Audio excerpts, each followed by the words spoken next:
नमस्कार दोस्तों, इस वीडियो में मैं आपको 12th हिंदी साहित्य के पेपर की बोर्ड द्वारा जारी ऑफिशियल आंसर की के बारे में बताऊंगा। वीडियो को लाइक और शेयर करना ना भूलें। तो आप जल्दी से अपने आंसर चेक कर लें। हिंदी साहित्य के पेपर में सबसे पहले हम ले रहे हैं वस्तुनिष्ठ प्रश्न और पहला प्रश्न है, इनमें से मालवा क्षेत्र में बहने वाली नदी है। राइट आंसर है चंबल। सेकंड, छप्पन का काल किस विक्रमी संवत में पड़ा? 1956। थर्ड, किसका फूल सूंघ कर बड़े ततैया का डंक झड़ जाता है? सही आंसर है कोकाबेली का। लेते हैं क्वेश्चन नंबर 4। तुम्हारी तरफ से मेरा दिल साफ है, सूरदास ने यह वाक्य किससे कहा? जगदर को। पहचान लघु कथा में राजा ने सबसे पहले क्या हुक्म दिया? सब लोग अपनी आंखें बंद रखेंगे। से उत्तर आपके सही हो जाएगा। चलते हैं अगले प्रश्न पर। प्रश्न नंबर 6।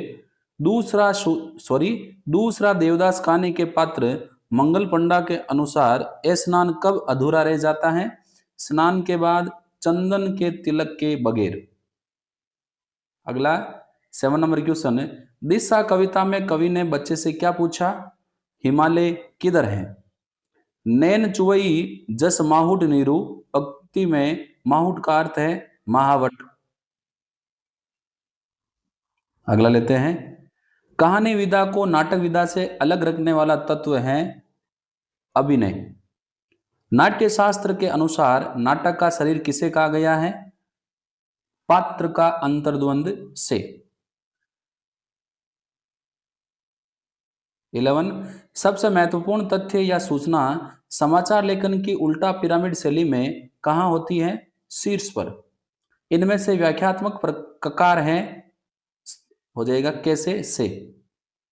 रिक्त स्थान, हिमाद्री तुंग श्रृंग से प्रबुद्ध शुद्ध भारती, स्वम प्रभा समुज्वला स्वतंत्रता पुकारती। पंक्ति में खाली जगह गुण है, तो यहाँ कौन सा गुण है? ओज गुण। ओज गुण। हेम सुतापति वाहन प्रिय, पंक्ति में कौन सा दोष है? तो यहाँ जो आपका दोष है वो है क्लिष्टत्व। क्लिष्टत्व, क्लिष्टत्व। काव्य में जहां अर्थ के आधार पर चमत्कार उत्पन्न हो, उन अलंकारों को कहते हैं अर्थालंकार। तो यहां पर आपके हो जाएगा अर्थालंकार। लिख देता हूं, अर्थालंकार।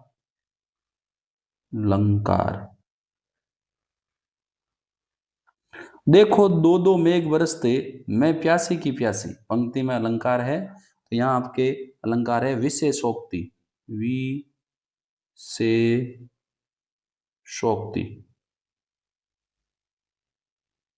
लेते हैं अगला,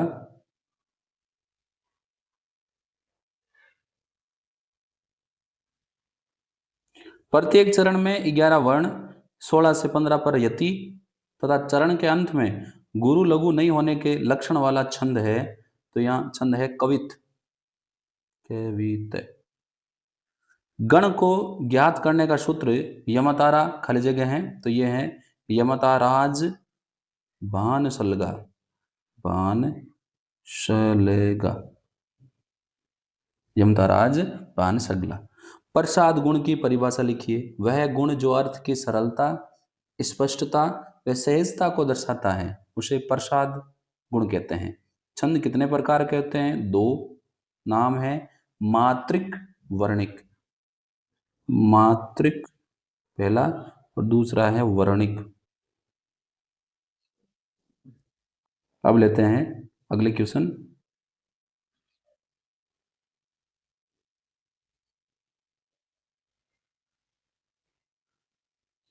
कहानी लेखन कला को सीखने का सबसे अच्छी तरीका कौन सा है? अच्छी कहानियां पढ़ना और अभ्यास करना।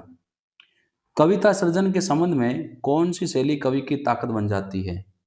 बिंब में प्रतीकों का सटीक प्रयोग व कवि की मौलिक शैली कविता सृजन में कवि की ताकत बन जाती है।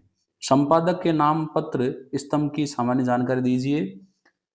समाचार पत्र का वह स्थायी स्तंभ है जहां पाठक विभिन्न जन समस्याओं, मुद्दों को संपादक के माध्यम से व्यक्त करते हैं। फीचर की परिभाषा लिखिए।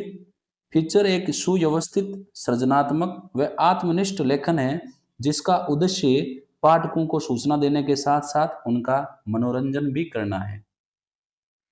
चलते हैं अगले क्वेश्चन पर। ये एक गद्यांश है। सांस्कृतिक चेतना की सर्वश्रेष्ठ अभिव्यक्ति सार्वभौमिक सत्य के आधार पर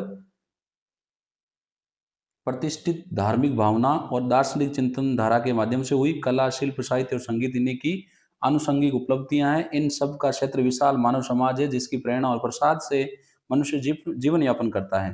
भारतीय जीवन में समय समय पर विदेशी और विजातीय तत्वों के आते रहने के कारण परस्पर संघात होते रहे, परंतु इन्हीं से होकर ऐसी जीवन शक्ति का संचार भी होता है कि हम डूबते डूबते भी उभरते चले आए हैं। निष्पर्व या निस्तेज ने होकर नव जीवन की अरुणिमा से महिमा मंडित होते रहे हैं।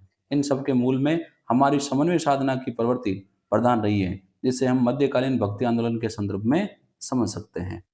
चलते हैं क्वेश्चन पर। पहला है, आनुषांगिक शब्द का अर्थ है पारसंगिक। अरुणिमा शब्द में प्रत्यय है इमा। अगला, विदेशी और विजातीय तत्वों के परस्पर संघात से भारत पर क्या प्रभाव पड़ा? भारत में अदम्य जीवन शक्ति का संचार हुआ। गद्यांश का उपयुक्त शीर्षक लिखिए। तो इसका शीर्षक हो जाएगा भारतीय संस्कृति व समन्वय साधना, या भारतीय संस्कृति समन्वय साधना। चलते हैं आगे। ये पद्यांश है। हे प्रभु आनंददाता ज्ञान हमको दीजिए, शीघ्र सारे दुर्गुणों को दूर हमसे कीजिए, लीजिए हमको शरण में, हम सदाचारी बने, ब्रह्मचारी धर्म रक्षक वीर व्रतधारी बने, सत्य बोले झूठ त्यागे मेल आपस में करे, दिव्य जीवन को हमारा यश तेरा गाया करें, जाइए हमारे आयु है प्रभु, लोक के उपकार में हाथ डाले हम कभी ना भूलकर अपकार में। अब इसके प्रश्न हम सोल्व करते हैं। पहला है, मेल आपस में करे पंक्ति का प्रतिकार्थ है सद्भाव आधारित आपस में व्यवहार करे। अगला, सदाचारी शब्द का अर्थ इनमें से है अच्छे व्यवहार वाला। कवि कैसे जीवन की कामना कर रहा है? दिव्यता पूर्व जीवन की। पद्यांश का उचित शीर्षक लिखिए। पद्यांश का उचित शीर्षक अगर आप लिखेंगे केवल प्रार्थना, ये प्रार्थना है, या प्रार्थना की जगह आप लिखें तो आप ये भी लिख सकते हैं, हे प्रभु दाता हम ज्ञान हमको दीजिए। तो चाहे आप प्रार्थना लिखें या हे प्रभु दाता ज्ञान हमको दीजिए, दोनों सही हो जाएंगे, क्योंकि ये प्रार्थना है जो एक कवि के माध्यम से की जा रही है। तो प्यारे बच्चों, मैंने आपको यहाँ 12th हिंदी साहित्य के प्रश्न पत्र की बोर्ड द्वारा जारी ऑफिशियल आंसर की के बारे में डिटेल से बताया।